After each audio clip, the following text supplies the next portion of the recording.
দর্শক, এই মুহূর্তে ঠাকুরগাঁওয়ের সরকারি বালক বিদ্যালয় উচ্চ বিদ্যালয় মাঠে নির্বাচনী সভাস্থল থেকে আমাদের সাথে যুক্ত হচ্ছেন প্রতিনিধি রফিকুল ইসলাম রোহান। যুক্ত হচ্ছে তার সাথে।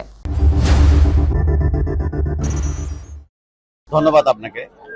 প্রথমেই জানিয়ে রাখি যে দীর্ঘ 23 বছর পর ঠাকুরগাঁয়ে আসছেন বিএনপি চেয়ারপারসন তারেক রহমান।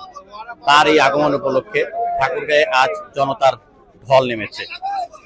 আমরা দেখতে পাচ্ছি যে এখানে আজ সকাল 7টা থেকেই এখানে দীর্ঘ মানুষ বিভিন্ন রাস্তাঘাট হয়ে এখানে এই ঠাকুরগাঁও সরকারি বালক উচ্চ বিদ্যালয় বড় মাঠটিতে জড়ো হয়েছেন।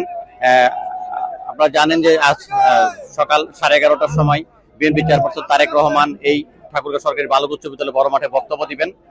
সেই বক্তব্যকে কেন্দ্র করে ঠাকুরগাঁয়ের অনেক মানুষ আশা করছে যে এখানে তারেক রহমান এসে ঠাকুরগাঁয়ে যে বক্তব্য দিবে সেই বক্তব্যে আমাদের ঠাকুরগাঁর মানুষের অনেকেরই আশা আকাঙ্ক্ষা পূরণ হবে। যে ঠাকুরগাঁয়ে যে আমাদের প্রয়োজনীয় যে কাজগুলো রয়েছে, এখানে যেমন মেডিকেল কলেজ, বিশ্ববিদ্যালয় এবং এয়ারপোর্টটি চালু হওয়া প্রয়োজন, এই আশা হয়তো উনি সবার পূরণ করার জন্য এখানে হয়তো ঘোষণা দিয়ে যাবেন। রফিকুল ইসলাম রোহান,